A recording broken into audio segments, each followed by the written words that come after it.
Okay, so hello out there in video land. We are going to restart My Brother's Keeper by Stanislaus Joyce, which is James Joyce's brother.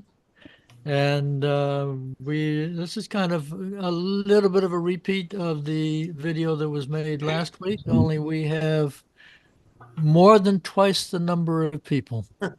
And we had such a good time reading the preface and the introduction last week that we figured that whoever showed up today, who wasn't here last week, would also enjoy it. And with that being said, I will begin with the preface, which, by the way, is by T.S. Eliot, a poet that you might have heard of. Curiosity about the private life of a public man may be of three kinds: the useful, the harmless, and the impertinent. It is useful when the subject is a statesman, if the study of his private life contributes towards the understanding of his private actions. It is useful when the subject is a man of letters, if the study throws light on his published works. The line between curiosity, which is legitimate, and that which is merely harmless, and that which is merely harmless, and let's see, hold on. The line between curiosity, which is legitimate, and that which is merely harmless, and between that which is merely Yeah, you're good. Yeah. and that which is vulgarly impertinent can never be precisely drawn. In the case of a writer, the usefulness of biographical information for increasing our understanding and making possible a keener enjoyment or a more critical valuation will vary according to the type of which the writer is a representative and the way in which he has exploited his own experience in his books. Joe. It is difficult to believe that greater knowledge about the private life of Shakespeare could much modify our judgment or enhance our enjoyment of his plays. No theory about the origin or mode of composition of the Homeric poems could alter our appreciation of them as poetry. With a writer like Dodson, on the other hand, our interest in the man is inseparable from our interest in the work, and we are impelled to supplement and correct what he tells us in various ways about himself with information from outside sources. The more we know about the man, the better we think we may come to understand his poetry and his prose. So, In the case of James Joyce, we have a series of books, two of which at least are so autobiographical in appearance that further study of the man and his background seems not only suggested by our own inquisitiveness, but almost expected of us by the author himself. We want to know who are the originals of his characters, and what were the origins of his episodes, so that we may unravel the web of memory and invention and discover how far and in what ways the crude material has been transformed. Our interest extends, therefore, inevitably and justifiably to Joyce's family, to his friends, and to every detail of the topography and the life of Dublin, the Dublin of his childhood, adolescence, and young manhood. Next, please. What Joyce's brother Stanislaus has done for us is to make us acquainted with the family environment in which the two boys grew up, with details that no one else could have provided. We regret that he died leaving the story unfinished. We shall never have, from any other source, the account of the middle years in Trieste, which Stanislaus could have given us. But we are fortunate to have so full an account of boyhood and youth in Dublin by the man who was observing and studying his brother sedulously, admiringly, and jealously, as no one else ever observed or studied him. Joe? It will actually be Tom at this point.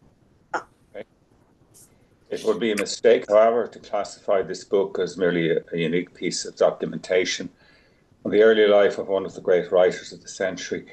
My Brother's Keeper is also a remarkable exposition of the relationship between a famous man and a brother of whose existence the world remained unaware.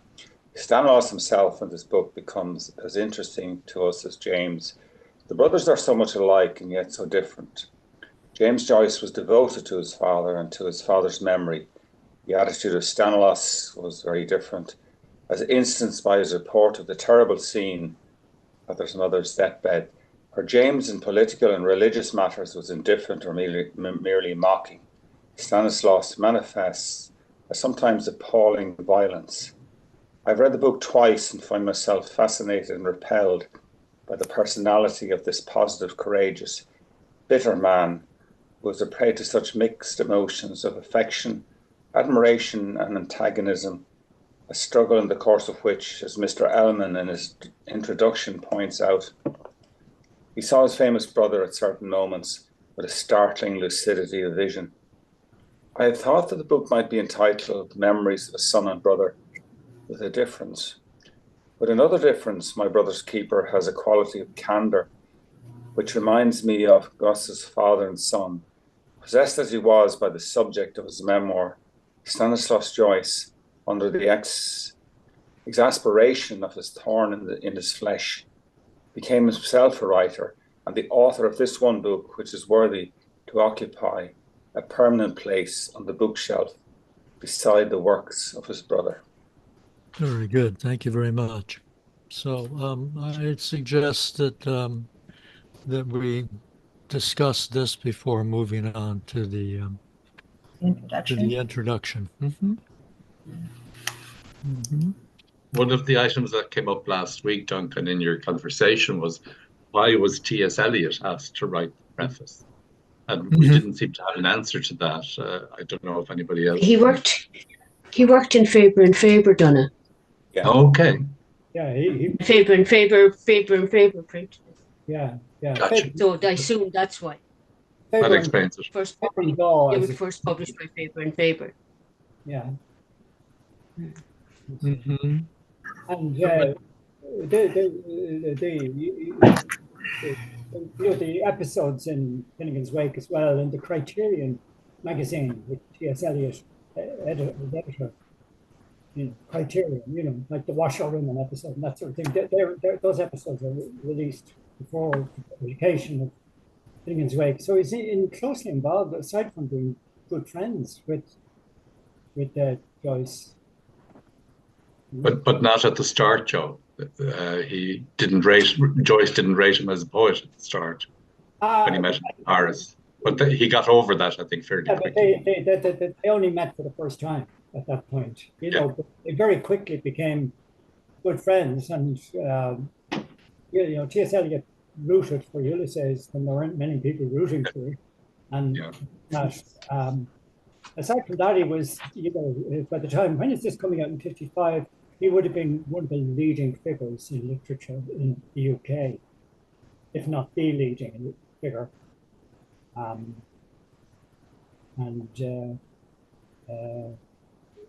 People still look back on Faber and Gaw as it was, became Faber and Faber later, as a unique experiment in how to run a publishing business. Because as the chief executive, he insisted on people adopting pet names for themselves as among directors. So he became old cousins, but they addressed each other by these names,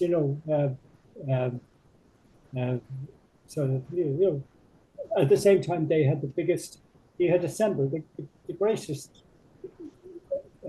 collection of authors in the UK literature scene. So he was a really, really big figure to write his 2.5 pages. Mm-hmm. Yeah, that's why I think I'm sure that T.S. Eliot was very selective with whom he would write prefaces for. Yeah. Joe, if you could, if you can turn up your volume a little bit. I'm at 100%. The problem is me. I have a sore throat and I can barely. Oh, okay. Well, I don't want you to aggravate your sore throat. No, I don't mind, but I'll keep quiet so that you don't do. Oh no, don't do that either. No, I'll cool it a bit. You just mentioned Old Possum. Is that the name he used?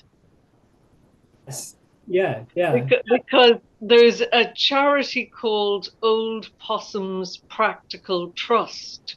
Yeah, and it was set up from the money they got from the musical Cats. Yeah, and the Cats is from Old Possum's book of practical Cats by T.S. Eliot. You see, that his widow was very impressed by, what's the name of the guy who set up the musical Cats? Mackenzie. No, Is it Andrew Lloyd Webber, one of the Webbers? And he played the piano to her, and said, "This is what it will sound like," and that gave rise. So Cats was T.S. Eliot. It's amazing that a poet would have such success, posthumously. But Old Possum's book of practical Cats. That's what the name. I was trying to remember what his name was. Yeah.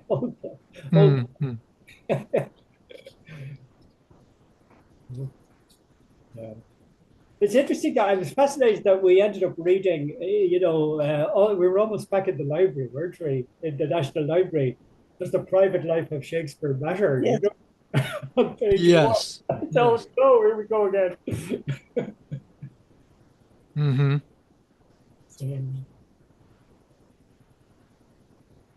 I think in this particular case, though, that with Joyce, James Joyce, that it is important to know something of his, or it can be important to know something of his biography and his development as a person. And then it's also important to recognize that one of his features as a writer is his ability to, I'm talking about James Joyce's ability to look at himself fairly objective, with warts and all, as they say.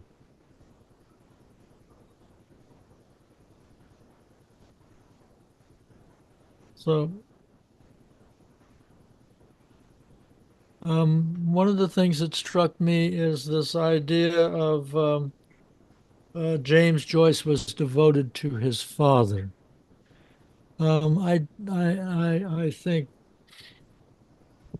God, I hate to disagree with T.S. Eliot.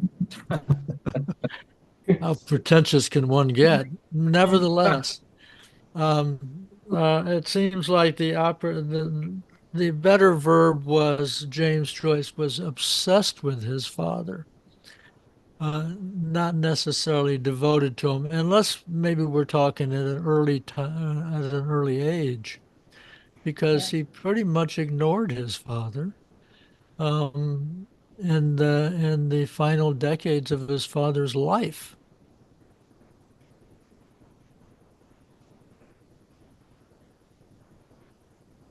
I think he was in contact with him a lot of the time in the last decades of his life. He would contact him, and he got people to visit him, and he was trying to elicit information from his father that he could use in Finnegan's Wake. And yeah, but he was very much in contact with him and cared about him, I think. But of course, he visited him the last twice that Joyce visited Ireland in 1909. He visited twice. The first time he came, he brought his son Giorgio with him, and he met his father, of course, and stayed with him in where his father was living at the time in Fontenoy Street, and he stayed with him there. And the father really liked Giorgio, and yeah, so he was, and that was time. I think I mentioned last week they took a walk out together out to Rathfarnham. Oh, yeah.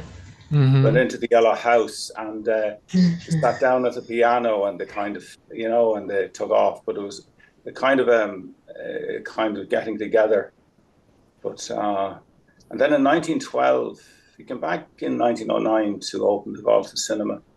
But in 1912, he came back again, and he had, Nora had come back in August in 1912 with Lucia, and she met Joyce's father, and she visited Finn's Hotel, and she may have stayed there even. But and then she went down to Galway, and then Joyce arrived with Giorgio, and they all met up. And yeah, but that was the last time they met. I think it was on the 11th of September, 1912, when Joyce, after trying to get his finally the final flare up with the publishers of Dubliners on the 10th, he said, "I'm going to leave. I'm going back." So he left the next day. So that was the last time they met. But he did keep in touch by writing and that, and kind of So I think he had a great kind of regard and a great closeness to his father, even though he never returned. Yeah, but you have to remember that the First World War happened in 1915 as well, and Joyce was lucky not to be interned in Trieste. He promised the Austrians that he would not return to the United Kingdom. So he really wasn't free from that promise much before 1919, 1920, and by then other things were happening for him. He was busy. Yeah. As well. So you can sort of see the pattern established. There was a row from 1904 to, as Tom says, to 1909 over his departure, his unexpected departure with a young lady from the island. And the father went to try to stop it, and didn't get there in time. And that was the business in the Yellow House. The local, I live quite near the Yellow House. The local historical society, who, anyone who, I recommend don't go near historical societies, but they have come near me because they want to commemorate that event in the Yellow House. And it's not in Ellmann. Ellmann is silent on that great making up, but with the dueling pianos, sort of playing opera and singing the response to each other, that sort of thing. But it is in the biography of John Joyce, and I have no idea how they propose to commemorate it. But I just don't want to end up in. Of course, I won't say any more than that. But so that's kind of, the Yellow House is still there, still exists, and I was completely unaware of its significance until I got these people approached me via contact, and looked it up on Google, and of course immediately I found it all. It's interesting. That walk would have been very, very close to where it probably started, where Joyce was born, down Brighton Square, and they'd walk out through Terranure, passing the pub where Mary Jane was born, his mother was born, and the church where Joyce was baptized. And then on past the Jesuit, seminary in Rathfarnham. And maybe after exposure to all those religions, they all needed a drink. So the Yellow House was next. So the Yellow House is where this famous scene took place with the pianos. Am I catching that correctly? Yes, that's correct. They went in on spec, and they just saw two pianos and started to play. I have no idea beyond that what this is. So I don't know. I mean, that if they used the tram, that walk was possibly as long as 300 yards. and it was described as a walk in the country. You know, like I would have walked there. My father and he would have taken me for walks when I was 6, 7 years of age out there, and you know, it was all rural and mountainous and beautiful and wildlife out there. You know. But they would have just reached the edge of it when they got into the yellow house. They had to go any further. So anyway, that's a long way from. But Okay, well, I stand corrected. no, I think you're right, Uncle, because here I go. I'm crossing into the fiction now. The thing I notice most noticeable to me in Ulysses is the silence on the part of Stephen about his father. He doesn't mention his father once in the book. And given the internal monologue that we have, he doesn't even think about him once. He thinks about Shakespeare's father, you know, and being his own father and others. But the sheer silence speaks volumes there. Well, I think he has them in the Sirens, you know, the Sirens episode where the people come in to sing.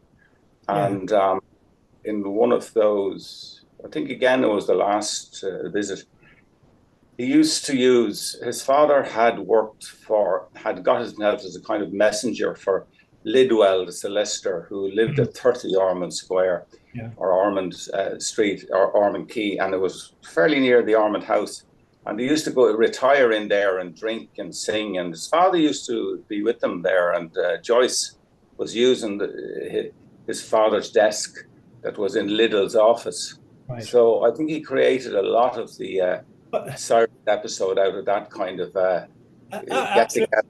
Yeah, and the kind of singing. But you know, so. You can look on that last piece of Sirens as a kind of triumphant tableau of pictures in Joyce's life and his father's life.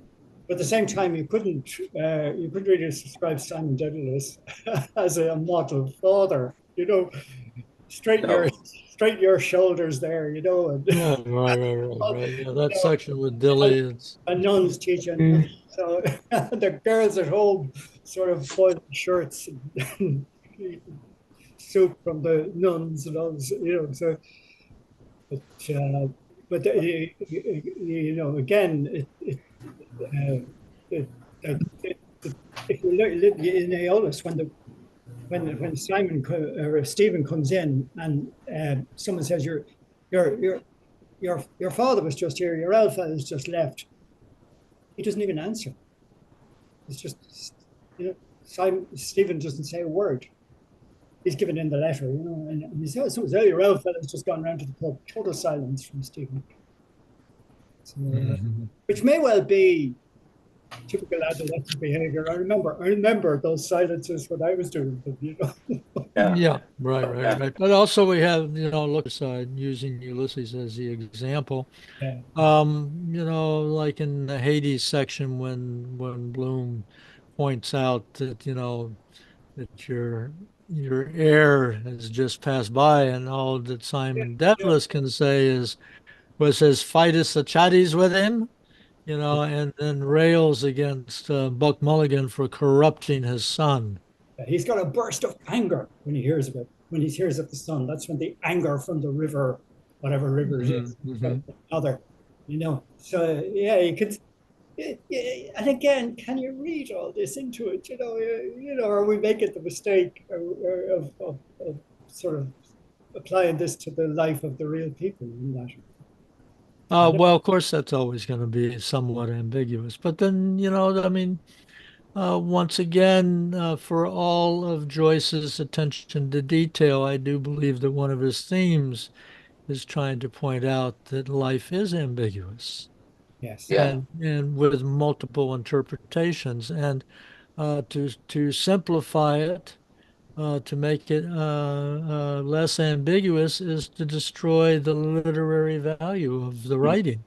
And that the father-son relationship has many, many variations and changes in time and comes back in time. And, you know, what you think when you're young might change when you're old and vice versa. Absolutely. You know, and Yeah. Well, I cannot resist bringing up the classic Mark Twain quote, which was Mark Twain said, "It was just amazing how much smarter my father became between when I was 14 and 21." Yeah.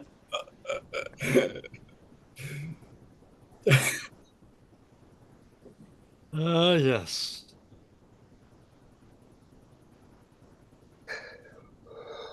Shall we proceed to the Richard Ellmann introduction? Okay, I think I'm up. All righty. Introduction by Richard Ellmann. To be the brother of a famous author confers its large duties as well as its small distinctions.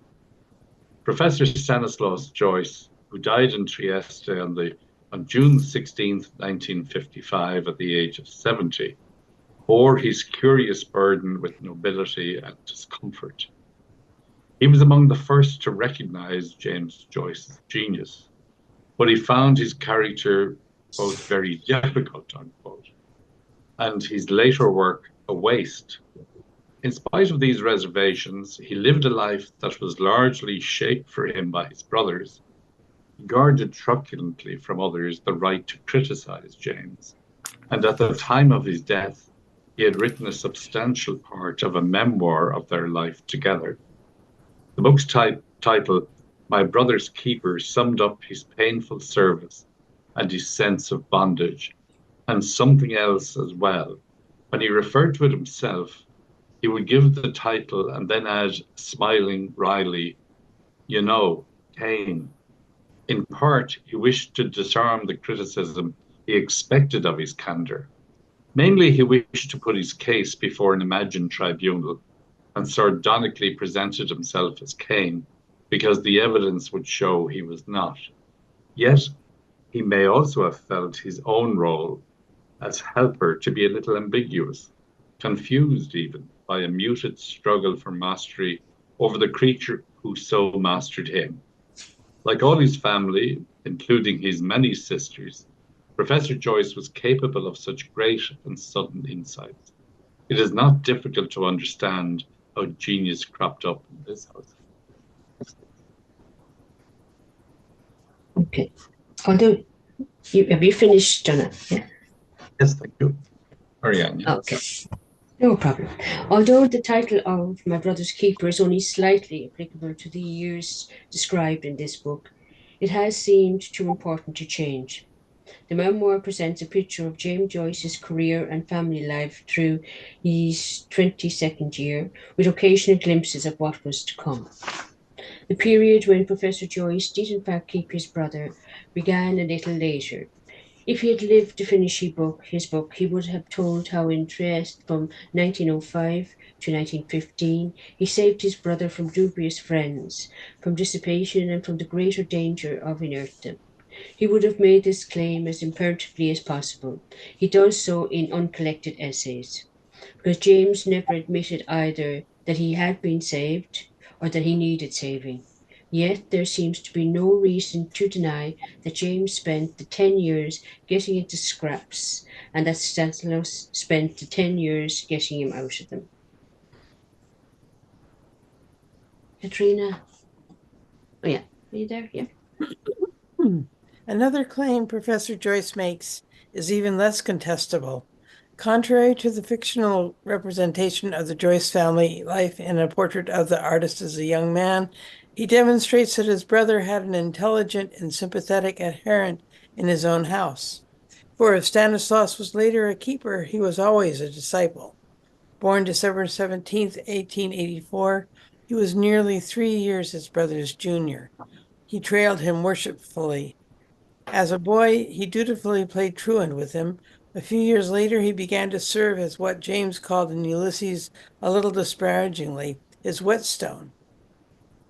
James tried out his theories on Stanislaus, and Stanislaus made useful objections which helped clarify them. Then he began to note down his brother's clever remarks and his own in a diary, for he too had literary ambitions. In the diary, which often saw several rewritings, he tried a few experiments, as when, after reading Tolstoy's Sebastopol sketches, he wrote down all the thoughts of a person going to sleep. James read what he wrote and patronizingly put it aside, but may have drawn from it one of several hints of the interior monologue.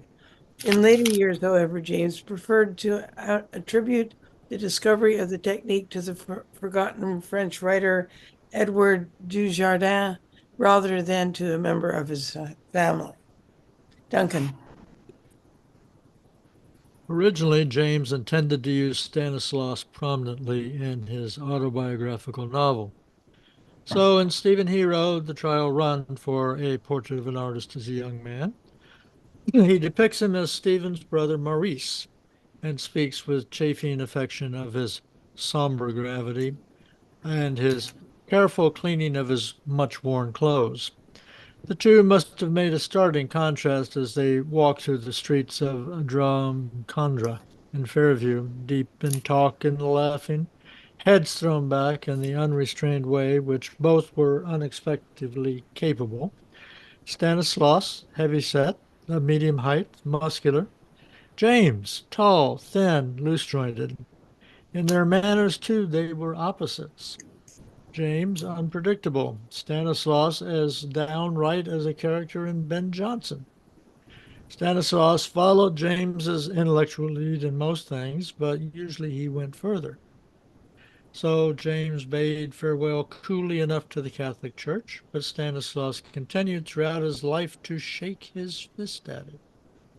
He became, even as a young man, so extreme in his apostasy that James, though seldom the peacemaker, suggested he moderate his revolt a little in the interest of family harmony.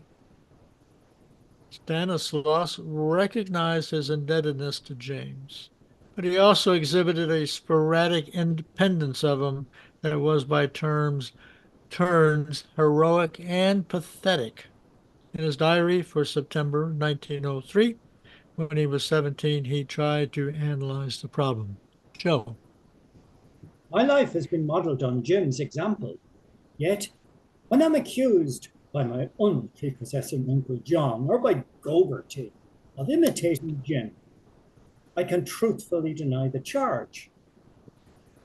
It was not mere aping, as they imagine. I trust I'm too clever, and my mind too old for that.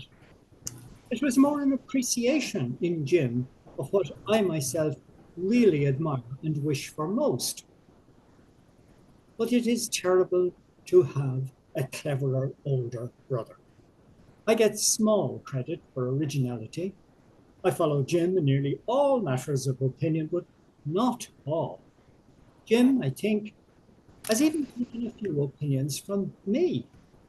In some things, however, I have never followed him. In drinking, for instance, in whoring, in speaking broadly, in being frank without reserve with others, in attempting to write verse or prose or fiction in manner, in ambition, and not always in friendships.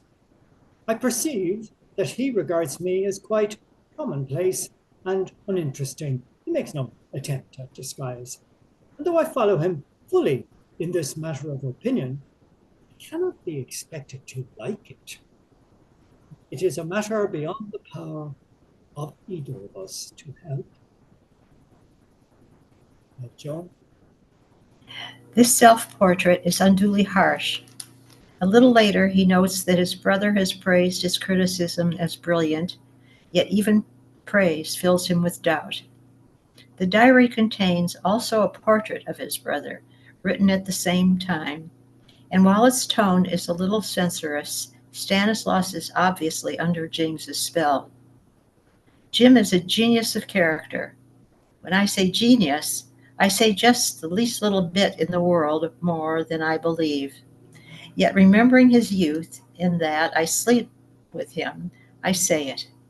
Scientists have been called great scientists because they have measured the distances of the unseen stars, and yet scientists who have watched the movements in matter scarcely perceptible to the mechanically aided senses have been esteemed as great, and Jim is, perhaps, a genius, though his mind is minutely analytic.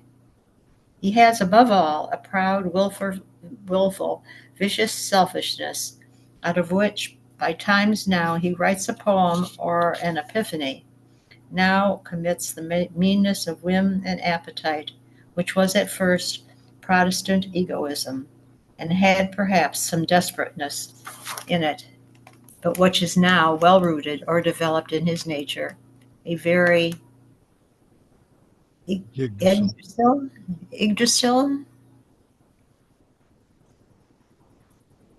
That's how I would. That's how I would say it. Maybe there's a Norse expert here. Tom, are you saying something, Tom? Because your microphone's off. If you are. Okay, on we go. He has extraordinary moral courage so great that I have hoped that he will one day become the Rousseau of Ireland. Rousseau, indeed, might be accused of cherishing the secret hope of turning away the anger of disapproving readers by confessing unto them. But Jim cannot be suspected of this. His great passion is a fierce scorn of what he calls the rebelement, a tiger-like, insatiable hatred. He has a distinguished appearance and bearing and many graces, a musical singing and especially speaking voice, a tenor, a good, undeveloped talent in music and witty conversation. He has a distressing habit of saying quietly to those with whom he is familiar the most shocking things about himself and others, and moreover, of selecting the most shocking times for saying them, not because they are shocking merely, but because they are true. They are such things that, even knowing him as well as I do not believe it is beyond his power to shock me, or brevity, with all his obscene rhymes. His manner, however, is generally very engaging and courteous with strangers. Though he dislikes greatly to be rude, I think there is little courtesy in his nature. As he sits on the hearthrug, his arms embracing his knees, his head thrown a little back, his hair brushed up straight off his forehead, his long face red as an Indian's in the reflection of the fire, there is a look of cruelty in his face. Not that he is not gentle at times, for he can be kind, and one is not surprised to find gentleness in him. He is always simple and open with those who are so with him. But few people will love him, I think, in spite of his graces and his genius, and whosoever exchanges kindnesses with him is likely to get the worst of the bargain. Next. That's interesting. Characteristically, Stanislaus began to doubt the artistic precision of the description he had just made, and after it he wrote in parentheses in his clear, methodical hand, "This is coloured too highly, like a penny cartoon." When a year later, in October 1904, James Joyce abruptly decided to leave Ireland with a young woman named Nora Barnacle, whom he declined to marry, many of his friends and relatives thought him as much a fool as a dastard. Stanislaus had his own misgivings, but he staunchly defended James and kept up an active correspondence with him. James took up residence first in Pola, and at that time the principal naval port of the Austro-Hungarian Empire, and then nearby in Trieste, where he taught at the Berlitz School. He depended upon Stanislaus for news and even to some extent for subjects.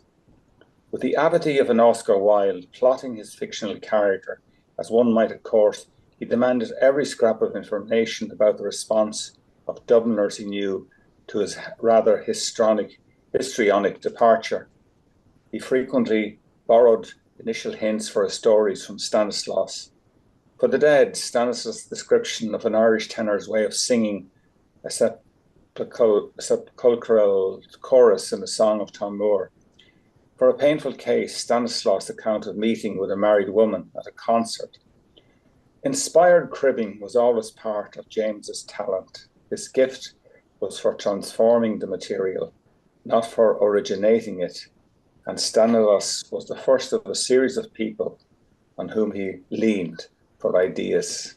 Next.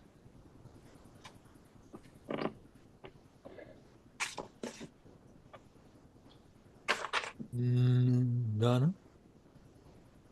Donna, your microphone. Sorry, I've lost the plot. I was daydreaming. Where are we? Oh, okay. Do you want to move on? No, it's fine. If you can go to the page at the bottom of the paragraph that Tom was reading, I believe you would start, as he remarked in later life to Budgeon. Is that where you stop, Tom? Yeah. Okay. Sorry, can't find it. Please don't let me hold it up. Okay, well, yeah, we'll move on. I thought so. Move on. In which As case, he remarked in later in life to Frank Budgeon, have you ever noticed when you get an idea how much I can make of it? The brothers were not separated for long. After James's departure, Stanislaus had some meagre employment as a clerk, but wrote so bitterly of Ireland that James invited him to come to Trieste, at least for a visit. The invitation, made more and more importunately over several months, seems to Stanislaus, even at that time, to be in part a plea for support. He had never been away from home before, and Trieste, then in Austria, must have seemed to his 20 years at the end of the earth. Like James, too, he was fonder of Dublin than his excoriations of the city indicated, but he obediently packed up and left for Trieste, arriving there in October of 1905. His early letters to his family show him extremely homesick. He was alarmed, too, to find his brother drinking heavily. He had known too much drunkenness in Ireland to tolerate it here. He asserted a moral authority over James, which he was able to enforce by stronger muscle, in dragging him away from bars. James left him in 1906 and went to live in Rome for 6 months. But not liking that city, he returned to 1907 to be dragged away from bars some more. Have you found your place, Donna? I have actually. What distracted me, I was looking up Yggdrasil to see what it meant. So, So what sorry does it? about that. What does it mean? And what does it mean? Exactly, Lois. I'm not sure. It's kind of a tree of life. It's A okay. tree of life, if I remember correctly, Yeah, with very, very deep roots. some sort of a connection. You're Okay, forgiven. thank you. His early letters to his family show him extremely homesick. He was alarmed, too, to find his brother drinking heavily. He had known too much drunkenness in Ireland to tolerate it here. He asserted a moral authority over James, which he was able to enforce by stronger muscles, in dragging him away from bars. James left in 1906 and went to live in Rome for 6 months. But not liking that city, he returned to Trieste in 1907, dragged away from bars some more. The brothers quarrelled frequently and were the more bound to each other. They taught for a time at the Berlitz school then, finding they could do better with private lessons, left it. Their styles of teaching reiterated their differences. Stanislaus was punctual and conscientious in his duties. James invariably arrived for his lessons late, and after a brief drill began to converse about all manner of subjects. Lesson would end with teacher and pupil singing an Irish song together, after which James would slide down the banister and leave, also very late. James was extravagant in fancy and in finance, and the proceeds of Stanislaus's lessons often ended after James, smiling and smoking a Virginia, had presented his latest need in James's pocket. The seasonal problem that their pupils left Trieste during the hot summer months was too much for James, who could not put by for the summer and depended on Stanislaus to stave off disaster. When he revamped in Finnegan's Wake the fable of the dancing grasshopper and the saving ant, who had a seasonal problem too, he drew upon his experience with his brother by letting the improvident grasshopper carry the day.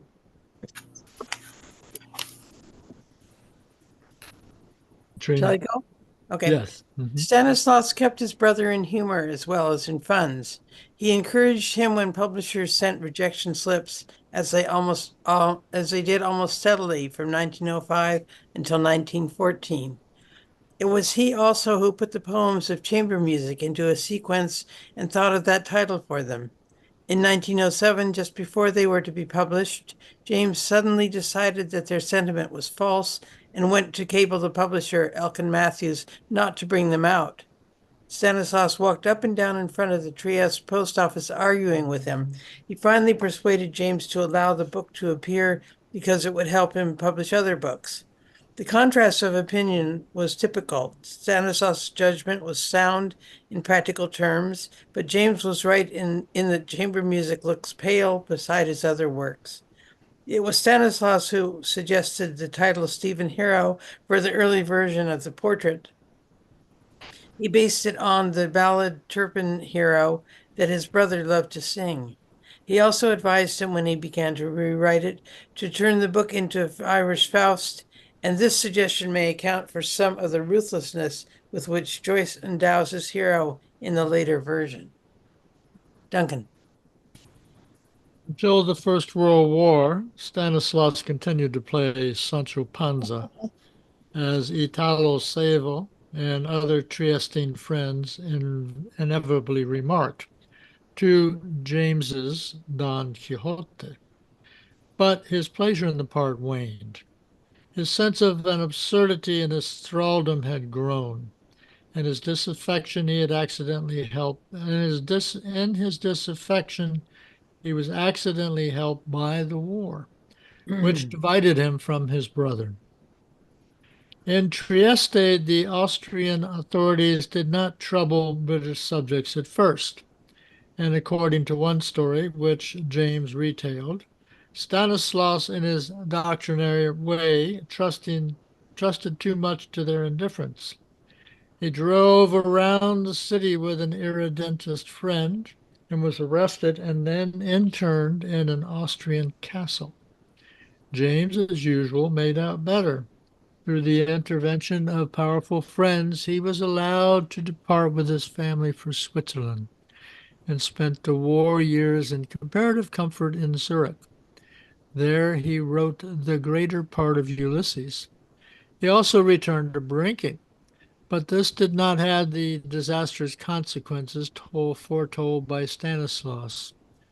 Underneath the excesses, James was able to maintain a secret discipline about his work. Joe. Stanislaus's internment was not very rigorous, and as soon as the war ended, he returned to Trieste and resumed his teaching. It was like him to establish himself permanently in the city James first suggested to him, while James experimented with several others. By now, Stanislaus had a group of friends who respected his obstinate, forthright personality and liked his vigor of judgment and blunt humor. But during his separation from James, he had thought of not resuming the role of keeper, and James, for his part, had found other keepers whose discipline was less severe. So when James arrived in Trieste in late 1919, their relations were altered. He had an income from a generous patron and was less dependent upon Stanislaus's aid. Stanislaus was understandably rather resentful of his brother's lack of gratitude. At one time, James had talked about dedicating Dubliners to him, but when the book was published, he had forgotten it. And in the transformation of Stephen Hero into a portrait of the artist, the main casualty, though for good artistic reasons, was Morris, Stephen's brother. Stanislaus did not mention these or other grievances, but during the war he had written to James that he hoped to take better care of himself after it. He received his brother rather coldly, listened to him less attentively, and allowed himself to be a little bored by the intricacies of the researches for Ulysses. John? James spent 9 months in Trieste, teaching at a commercial school, which had now become the University di Trieste. The city, so fallen from its former busy greatness as Austria's merchant port, no longer pleased him. He quickly resolved to leave, and was persuaded by Ezra Pound to go to Paris in June 1920, so as to arrange more easily for the publication of Ulysses. At first, Stanislaus was passed over for his brother's position at the university, but after a year it was given to him, and he became a successful and popular professor.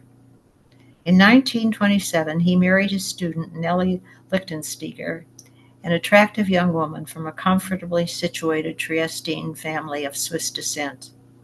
The next year, the two Joyce families met at Salzburg.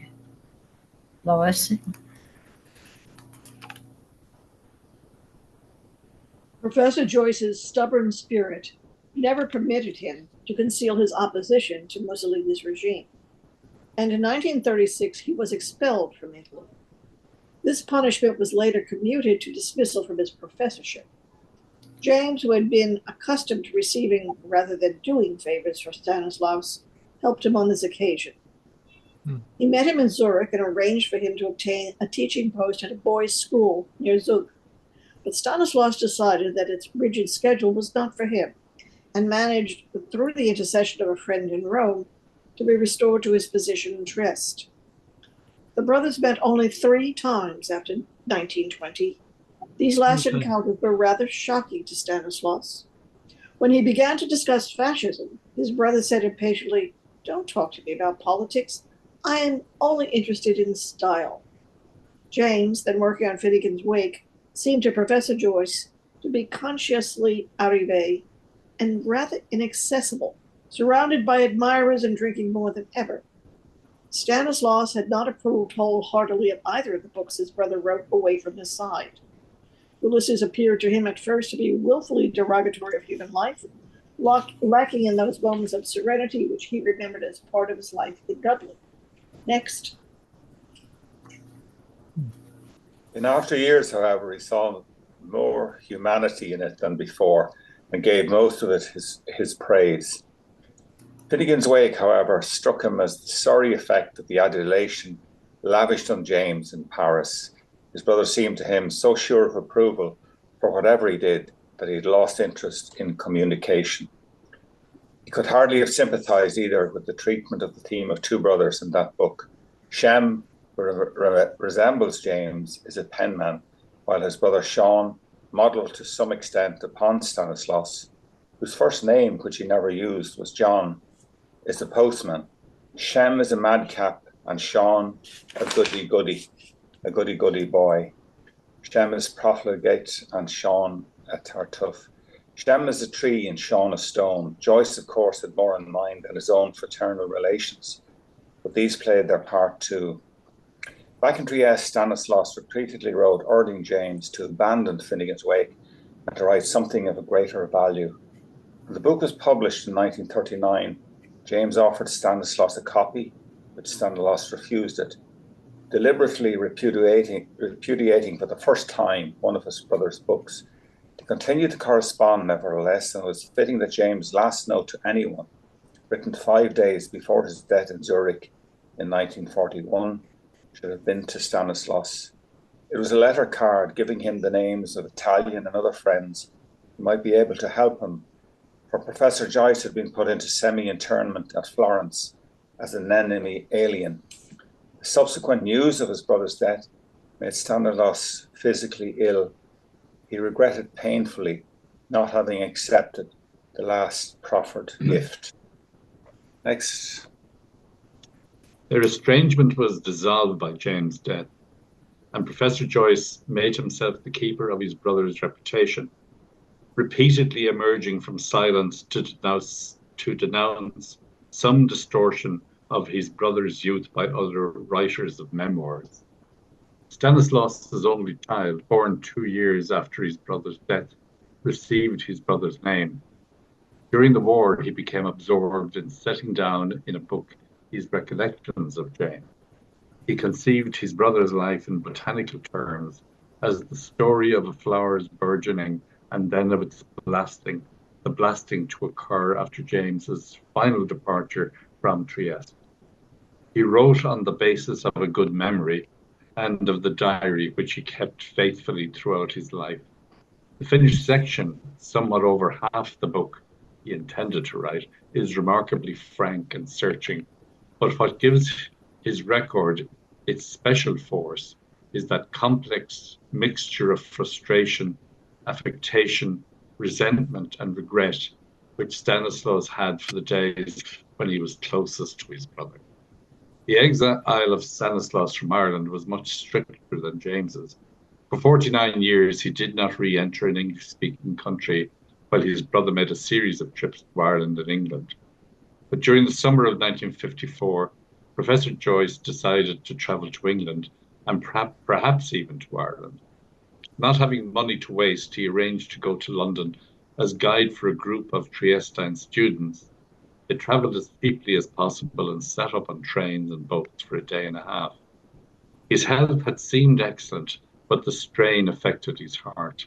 Yet he stubbornly rejected the diagnosis of heart trouble and shopped among doctors looking for one who agreed with him that the discomfort was of no consequence. Those who saw him then felt, nevertheless, the perplexity into which the sudden question forced him.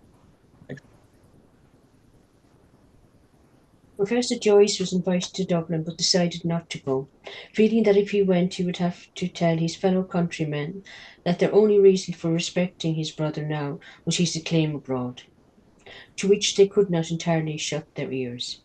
He returned to Trieste to find his health more seriously impaired than he had admitted. He tried various doctors and medicines, who complained that they made him feel worse, and in a characteristically broad gesture of reunification dispensed with them. The day he died, 16th of June 1955, was Bloomsday, the day his brother had made famous. Stanislaus himself was accustomed to celebrate the anniversary with a party. Coincidence helped to bind the brothers in death as they had been bound in life. Katrina? The book he left reveals his virtue. His Triestine friends thought of Professor Joyce as like Caro, and there is something of Caro's almost monumental integrity in his life. Incapable of anything other than honesty, he antagonized imperial and fascist authorities alike. In his liberal and anti-clerical views, he was a Democrat of the school of 1848.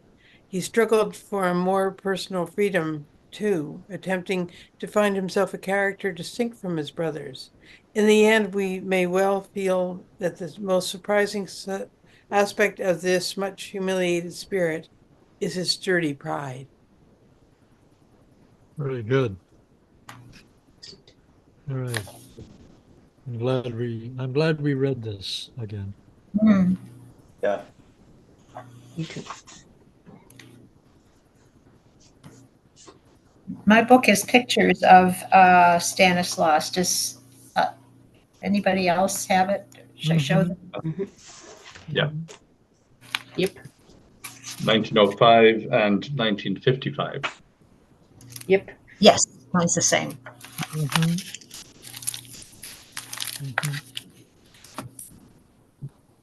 I have a question about the internments. Was Stanislaus interned, because there's a rather an ellipsis that says when he returned from internment. Where was he interned? Florence. Florence. Yeah, it was one of them anyway. The Yeah. first time he was in some castle during the war, for World War One.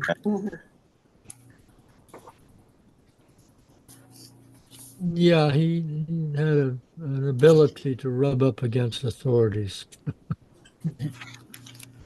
Sure did. That photograph from 1905 shows him as a very natty dresser. Yes. Although I'm sure this was a sort of a posed picture looking at the setting. He was a very nice looking man. Yes. Yep. Mm. Mhm.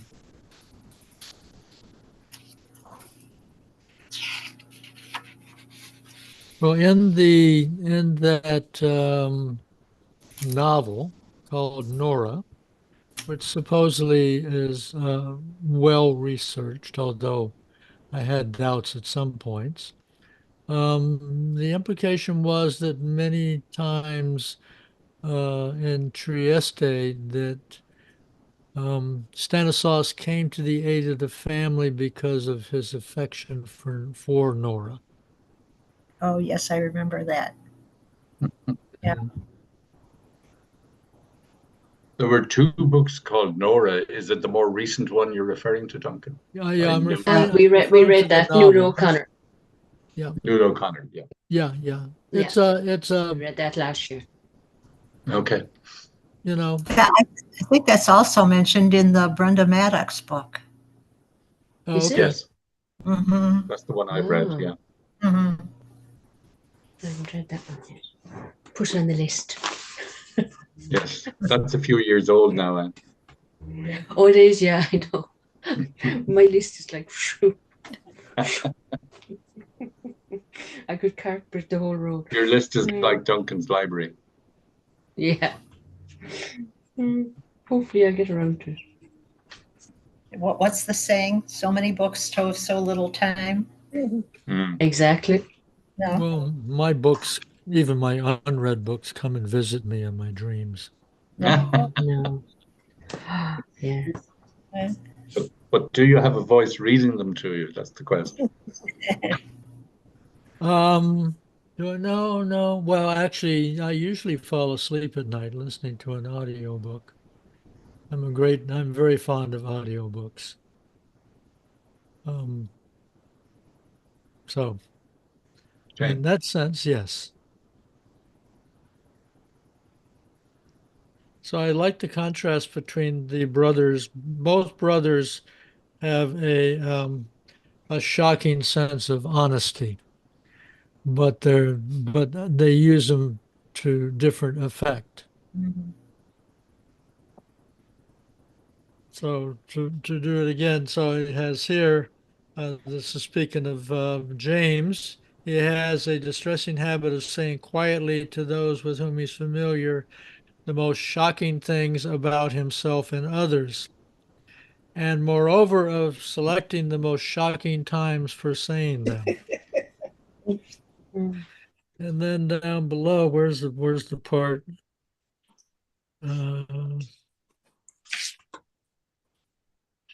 And Stanislaus, could not resist stating his political opinions and his opposition to the church and all of that. Yeah. I think as I listen to those things that I would have gotten up and left. And what a mistake that would have been if someone had whispered, obnoxious things to me. Oh, you mean if you had been in the room and you thought someone was being a little too forthright and not quite proper, that you would, well. Yeah, and if it had been James Joyce, it would have been really an awful thing to do. Okay, well, remember that if you happen to be in a room where outrageous things are said next time.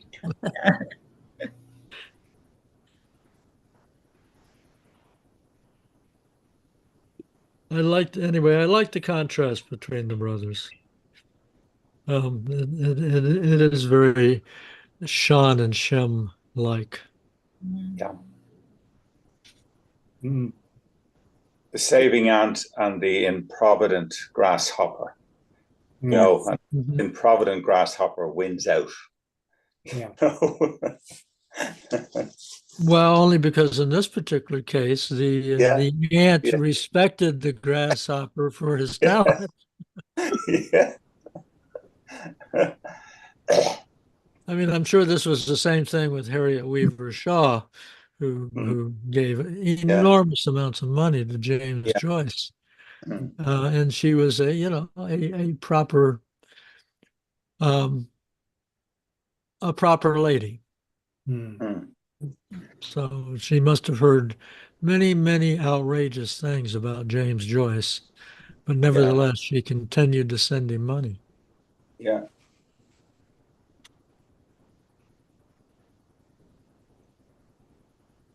So also the thing that the part where Frank Budgeon quote, "Have you ever noticed when you get an idea Yeah. how much I can make of it?"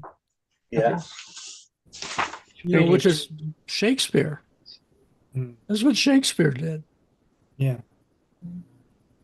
To my knowledge, Shakespeare never made an original core of a story. He always took a ready-made story and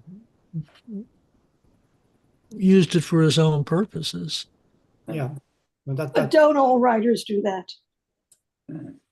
Some do it more obviously than others. Yeah. Well, you see, Shakespeare was one, like he left Stratford to continue on the journey with the Queen's Men. The Queen's Men were a group of men who went around performing historical plays. They were Elizabethan propaganda department, and there was a row in a pub, and they were as a result an actor short who was killed by a dagger stabbing when they arrived in Stratford, and they needed someone to read a part. And someone said, "Well, there's a school teacher called Shakespeare," and he read a part. And it got on so well with them, they moved on to the next town, and he kept going with them. But they had a repertoire of plays that they had to perform. Mm-hmm. And that's how he ends up writing all these historical plays, because it has to be that subject. Whereas a modern writer, I mean, I might decide to become a writer and retire to my attic and up there to decide to write about my toenail or something, you know, what I want, if anyone wants to read it. And but the Queen's Men had to perform the plays as scripted, and then take a break, go back for Christmas time to perform for the entertainment of the court. And again, that had to the master of what do they call them, the master of festivals. Rebels, yeah, had to approve it. It had to be something that the bloody royalty understood, And it's only when they break out to set up their own company as a bit of a business on the side, in the what's the place called, the Shakespearean theatre, that they get any leeway. But still, again, why should you, when we've got this repertoire of plays that we all know our parts, and we can put it on tonight if we want. Right. So you end up with the situation you're describing, and but it's kind of like he's a working actor as well as a working writer. So and that's I sometimes think Joyce almost consciously followed that, on the lookout. Just I see him as a giant sponge, picking up, seeing, remembering everything, seeing everything. Did anyone else experience, when we were reading this, the way Ellmann, I was taken by surprise by James Joyce's death almost, By his what, Joe? You could sense Stanislaus's surprise at the death of James. But anyone else feel that? I mean, James Joyce should have lived to see the Beatles, like all his generation lived to the 1960s. He dies in 41. And I had forgotten, and we were reading along, and suddenly, boom. Yeah. No chance to make up the little squabbles.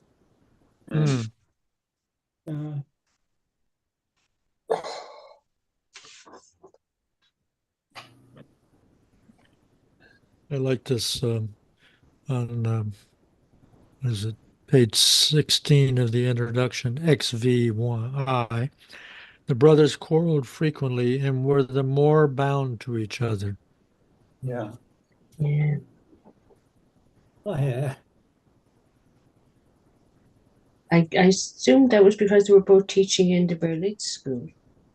And Stanislaus would probably have had to cover it for James at times. Oh, yeah.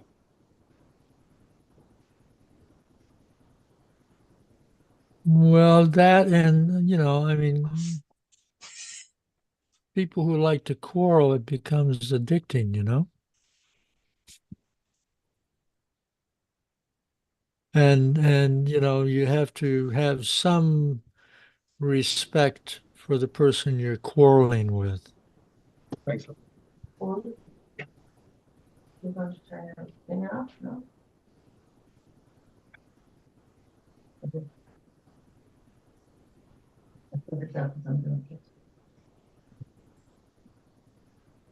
Yeah.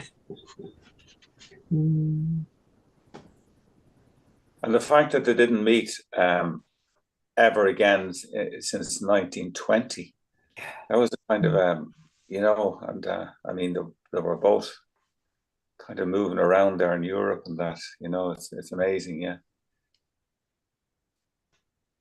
Did you know anything about Stanislaus being interred in Florence, Tom? No. No. No. Mm. I don't think it was very kind of severe internment or anything like that. Just held there, I think, yeah.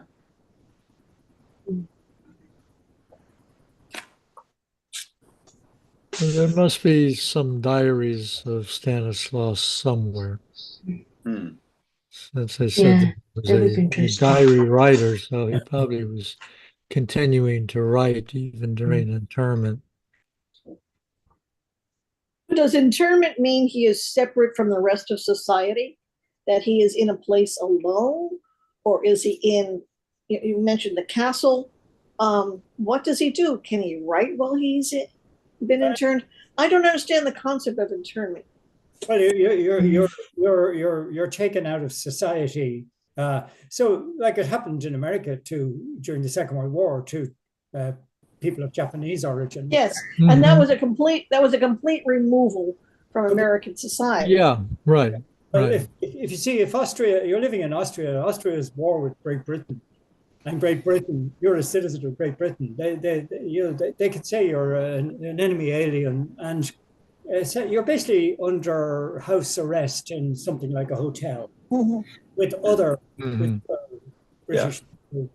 And like people were rounded up in the UK who were German, and they found themselves living in castles in Scotland, things with other parents. But you couldn't decide you're going to the seaside for the day or take a trip to America or anything. Yeah, there would be a lot to gauge.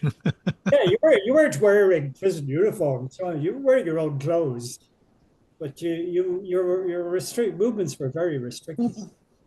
But I'm thinking Jean-Paul Sartre, who was interned. He was a prisoner of war. He was in a German prisoner camp, and that's where he wrote "Being in Nothingness."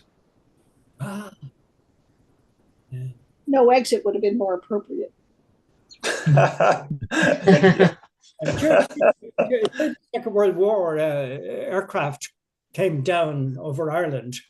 A lot of them were coming across the Atlantic, American pilots and sometimes British pilots, running out of fuel, getting into weather, mechanical problems. Once they'd land, the crew would be interned. Similarly with German aircraft. So, but the conditions under which Allies were interned were considerably more lax than what Germans were interned under.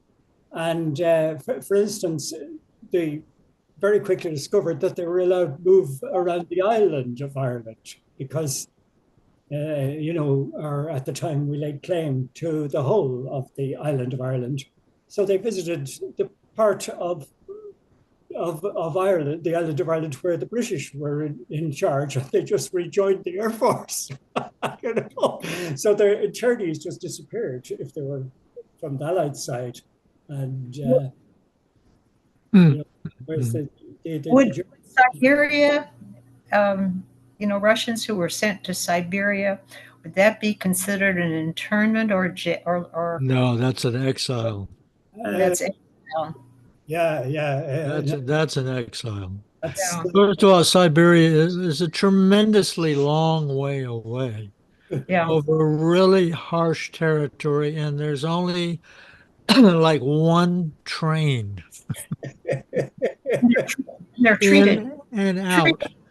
Yeah. And it doesn't go back. Yeah. It's only a one-way train. Oh, Yeah. Solzhenitsyn, Solzhenitsyn was Yeah, sent there right. and Mhm. came back and wrote. Yeah. Yes, you would receive years of exile, but the Russians did not have jails I see. like we have. They didn't have jails. You were sent to Siberia, So you went to Siberia. and Yeah. you were sent to work camps, and Yeah. they, I mean, like when they after the Second World War, enormous numbers of Ukrainians were simply picked up and shipped to Siberia. Yeah. So I wanted to point out that Stanislaus Joyce, in addition to his being a citizen of the UK at that time, was also involved in irredentism. What is that? That is where, they were in Trieste, and Trieste had been part of kind of Italy. And then the Austrians came in and they took over. Then the irredentists were the people in Trieste that wanted to go back to being part of Italy. Oh, now we had that in one of the books that we read, and I never totally understood what it was. Yeah, that's what it is. And James Joyce, I don't think he was ever irredentist, but he did write for a number of political magazines at the time, and would make presentations in Trieste. It was kind of a way of earning a little extra money. So can you say that again? They wanted, what was it, a separation of Austria and Italy, or what was it? Austria had political control of Trieste and a sizable area around there, which had a lot of what we would consider Italians in it. Yeah. And the Italians wanted Trieste to become politically part of Italy. Yeah. I see. And so those folks are called irredentist. So you could say in a certain sense that, in Northern Ireland, that, those Irish that wanted to become part of Ireland and separate from the UK, they would be irredentist. Mm. I think I got And the the pronunciation there. the positive concept is a redentist is someone who was in favor of one country taking over another country because of the ethnic makeup of that part of the country. So the redentists go into a country like the Germans going into Austria. I think those are the redentists because they're claiming that we are Germans here. These people in Austria are Germans, so therefore we in Germany should occupy this and make these Austrians. Yeah. I think you're logically correct, but I've never heard redentist used. No, I'd never heard the word before. Okay. Well, I mean, you could say that's what the Russians are claiming, that they're claiming that Crimea was part of Russia, or that there were enough Russians in there that you could probably make an argument that they were both irredentist and redentist. Redentist.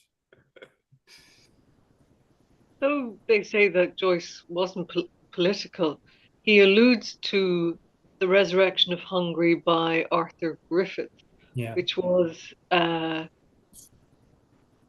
not quite irredentist, but he was hoping for a parallel for Ireland. So that was the sort of dual monarchy thing, but it was still a way of looking at a single unity for one people, which of course we're trying to get rid of with the EU. We're all getting together with the EU. Yeah, like I say, and my knowledge is pretty scanty. But Joyce did do political writings, which you can find in his group of essays. and he did a lot of them in when he was in Trieste. And he was kind of an anarchist. But I think that by the time politics had devolved into the First World War and then the craziness after that war was over and moving to the Second World War, my impression is that he just despaired of politics. Yes. And that would be the time he would be more likely to say that he was only interested in style. Style.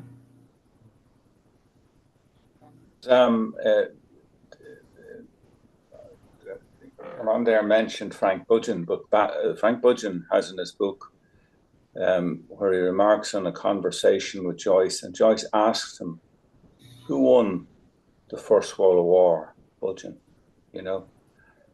So, I mean, it seems a simple question, but in retrospect, it was a great question, you know? But it showed you his kind of distance from what was going on, like in the sense that he was just strictly an artist writing, and anything that interfered with that didn't kind of touch him that much. Mm-hmm. Yeah, I think that there are certain periods of history though where that is the prudent stance to take. Yeah.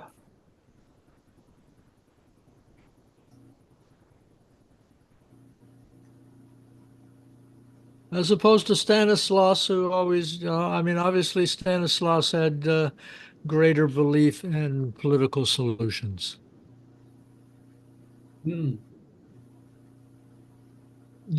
Which is optimistic of him, I would say.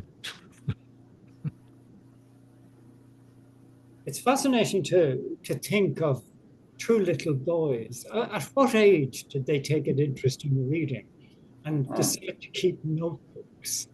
I presume they shared a bedroom and at some stage. Mm-hmm. And what sparked that? Did it come from their mother or a teacher in school, or this kind of, it's a fascinating mirror. And next the Thursday of next week, I'm taking a group from the library down to the Joyce house in Bray, this third house that James lived in, the one in Portrait, where we're going to read the Christmas dinner in Portrait down there in the room in which the Christmas dinner took place. Okay. And we'll also get to see the boys' rooms, the room where the boys, where they slept, and that's if we behave ourselves, and the house sort of likes us, that you get the extra special little visit if you read the rest of the house, and see the ghost of Dante coming down the stairs. The ghost of Dante. And of course, Tom, you were there before, and it's kind of, I've been there a few times now, and I try to imagine myself being a 7-year-old. What would it be like? And you've got a book out of the library, and your brother is talking, and it's It'll be interesting to hear your report on the size of the rooms. Yeah, take pictures. We have photographs of them from the last trip, haven't we? The photographs Cecilia took. It's a big room. It's like the main room, the main dining room is big. It's a large house, by modern family standards. I must ask those to take a few photographs. If I say I'll do it, I'll forget. But it's certainly beautiful, and you can look out the window there, and you can see the Bray Head, like the snout of a whale, the description he gives in Telemachus, which you cannot see from the tower, is a memory of what you could see from their what do you call that, piano room that goes across the front of the house. So you lots of things fall into place. But it's just that idea. You're following on what you said, Duncan. I wonder, someday in the attic up there, will they discover the boy's notebook or something? It would be a fantastic find. Yeah, well, according to this description by Ellmann, that Stanislaus was an early and lifelong diary writer. Yeah.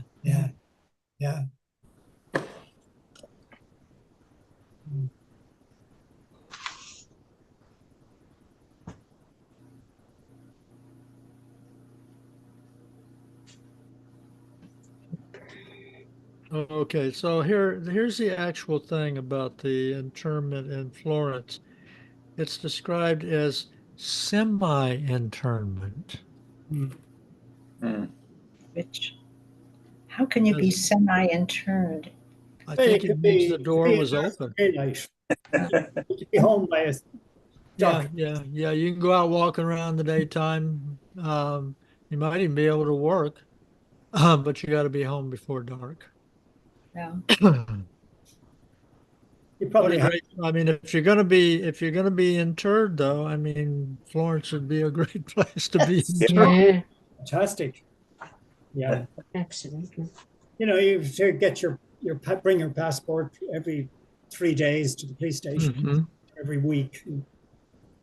That's why Joyce was being so careful with the consulate in England, in Zurich, where the consul was saying, do you want to make a contribution to the war effort? And he said, well, I gave my word to the governor in Austria, the Austrian governor, and I'd have to break my word. They was allowed to go to a neutral country so long as he didn't participate in the war effort. So he's, if you like, he's interned in Zurich, in a sense, by his bond, and he gave that as his excuse for not being prepared to make a contribution to the war effort, whatever that meant. Whatever that meant, because was that not the period of time when he was had a theater group? Yeah, they had a group called the English Players, and that was, if you like, a cultural activity. But I think I may be wrong on this, but the way I interpret it is that the minister, the British minister for Zurich, as he was called, he was much more than an ambassador. He was inviting him, in a sense, to join the British Army, knowing that he would refuse. And this was part of the row that was going on to make him look bad. And he didn't just say, well, I'm not going to join the army, sort of thing, that make a contribution to the war effort. And he wasn't just going to refuse it. He said, well, I have to, if that's the option, I have to go straight back to Austria and surrender myself. Okay. Requires it. Because I'm a man of my word. But he'd be thinking too, his brother could come the worst out of that. He might not be on such a lenient situation in Florence. So I want to go back over that territory again, because I think it's exceedingly interesting, and it's actually new to me, which just displays my woeful lack of education.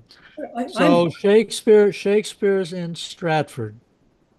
Yeah. And probably messing in his father's glove business. Oh, he's teaching. He was teaching. He was a school teacher. Teaching, but not in a school. He's teaching in a family house. One of the great, and the copy of Ovid that he used is thought to survive in their library, with perhaps even his notes on it. His hand from that age. So. Okay, and the King's Player, which are actually hired by the government. Queen's Men. The Queen's Men. Yeah. Oh, the Queen's Men. Okay. As opposed to the King's Men. The Queen's Men was a traveling theater group that presented plays approved by the Queen's government. Yeah, they were doing the history of England. Don't forget with the Spanish Armada and all this kind of stuff going on, and they're keeping the spirit of the people up. So you have these great plays about, King Richard III. Right. Our national heroes, blah, blah, blah, blah, blah. National heroes, and the official party line, keeping the volunteers coming forward for the war and so on. Okay. Yeah. Okay. So they come to town. They travel. And one of their players had been killed or at least incapacitated the night before. The pub still exists where he was stabbed. The two actors got into a row and a fight spilled out onto the street. Oh, two actors from the same troupe? Two actors from the Queen's Band, yes. and one was, I can't remember, oh gosh, I once knew all their names. Yeah, they're the most famous troupe of players in history. All these guys.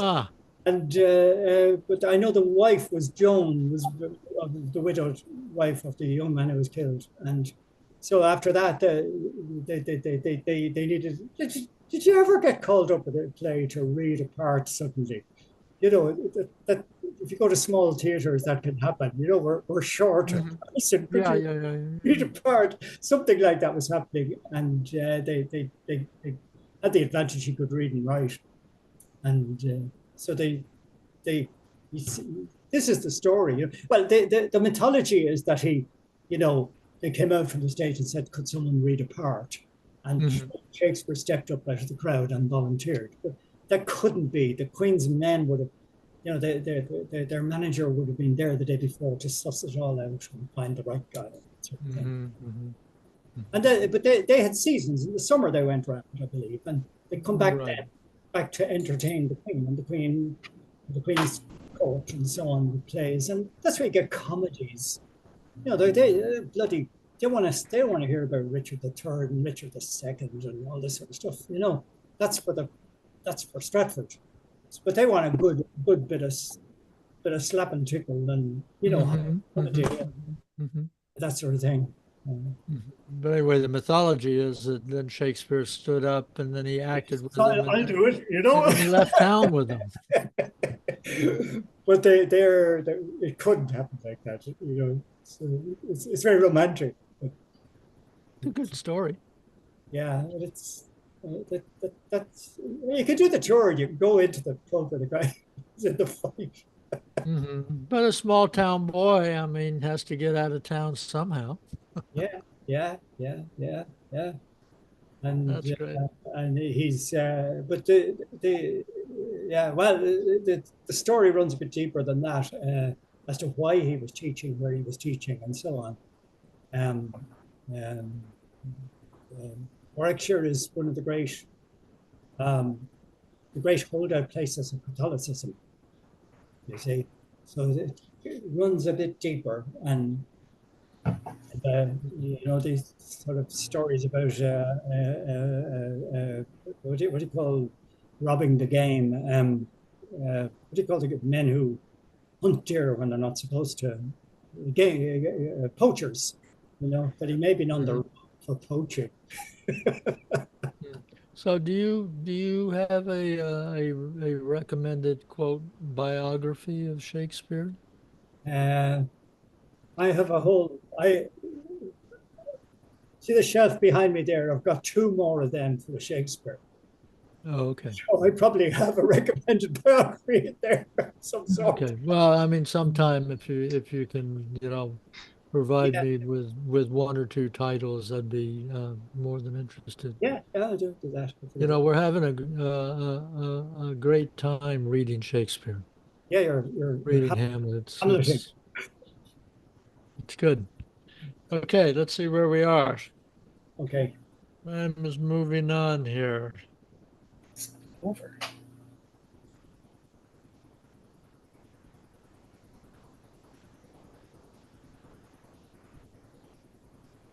You got the thing about him, about I almost said Sean, Stanislaus refusing Finnegan's Wake. Yeah. Wow.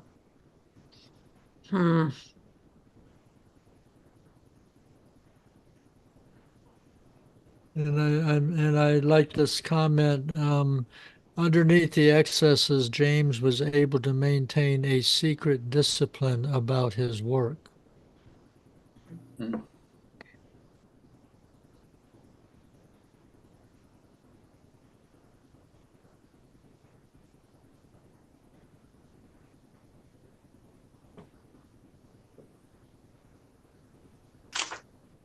It seems like it, with all his drinking, it seems amazing that he did have that discipline Mm.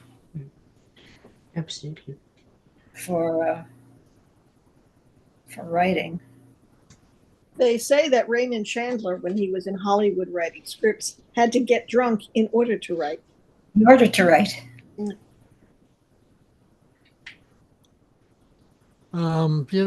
This is really pulling rabbits out of the hat, and it might be imaginary rabbits, but with all of the medical problems and pain issues that James Joyce had to deal with,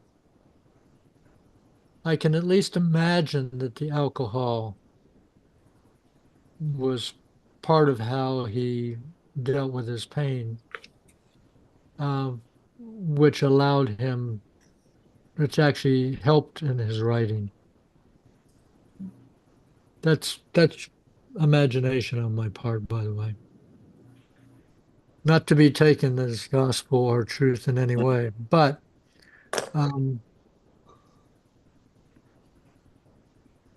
he was taking lots of medicine. He was undergoing lots of operations. Mm.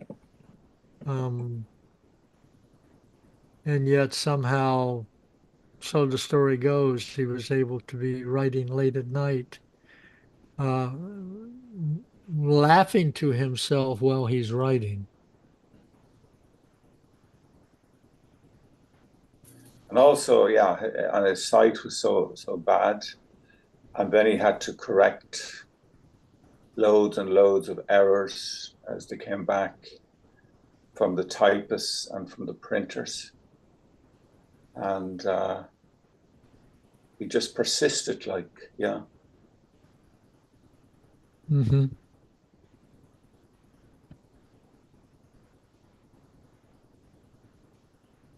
And then he was adding on all the time. I mean, a lot of writers now will kind of say what you have to do is reduce, and cut out stuff and all that. Joyce was completely the opposite. Even when the galley proofs were coming back from the printer, he insisted on adding in stuff that he had thought of and all this kind of stuff. Yeah. He never cut much. He just kept adding on. Mm-mm.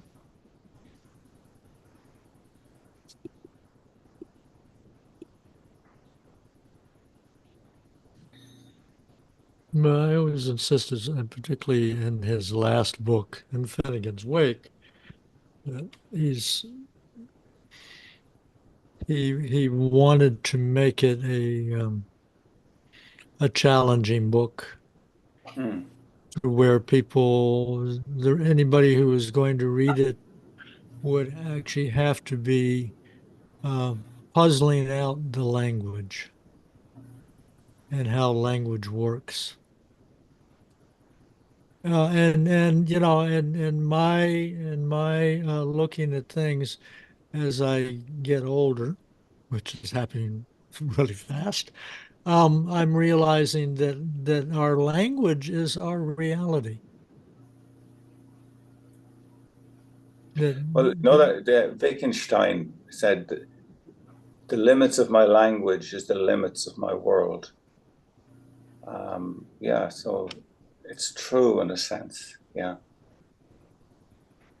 Yeah, I think it's true in a really big sense. Yeah.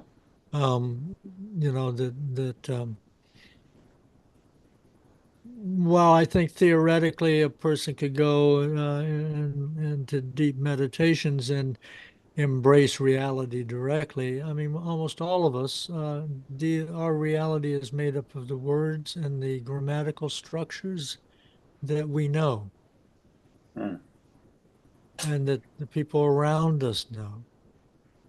And the only way to to kind of see the mechanism, so to speak, is by having to read challenging books. Yeah, or learn more languages. Or learn more language. Oh yeah. Well, I mean, and that's of course what's been happening with me. Not that I pretend to actually know more, but I mean, through Ulysses, I've been reading in Italian, Portuguese, and French. And it hasn't given me a speaking acquaintance of any of them, but it's provided me with the probably delusion that if I ended up in any of those countries, that I've incorporated enough of the language and the pronunciation, Yeah. that I could probably be functional in a month or two. Yeah. So, yeah.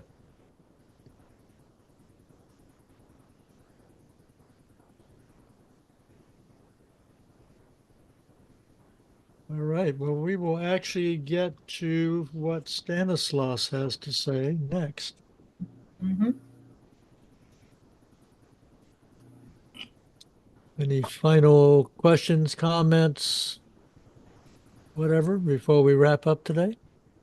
Nope. Just to say, like that, as you said, we read it last week, some of us, but reading it again tonight, it didn't seem to make the slightest difference. It seemed to bolster what we were reading to an extent. And because there were more readers, it felt deeper or something, yeah.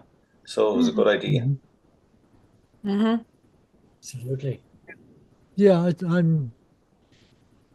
I really like slow reading with other people. Yeah. I think that it's really helping me to get a better grasp. Yeah. So, okay. Well, our next occasion will be on Thursday when we're working on Ulysses, and going through Wandering Rocks and stopping and discussing each rock along the way has been quite a treat. A rocky road to Dublin. A rocky road to Dublin. There you go. Thank you very Thank you, much. Duncan. And Everybody. Thank you, Everybody. Duncan. Thank you. Thanks. Thank you. Bye. Bye, everybody.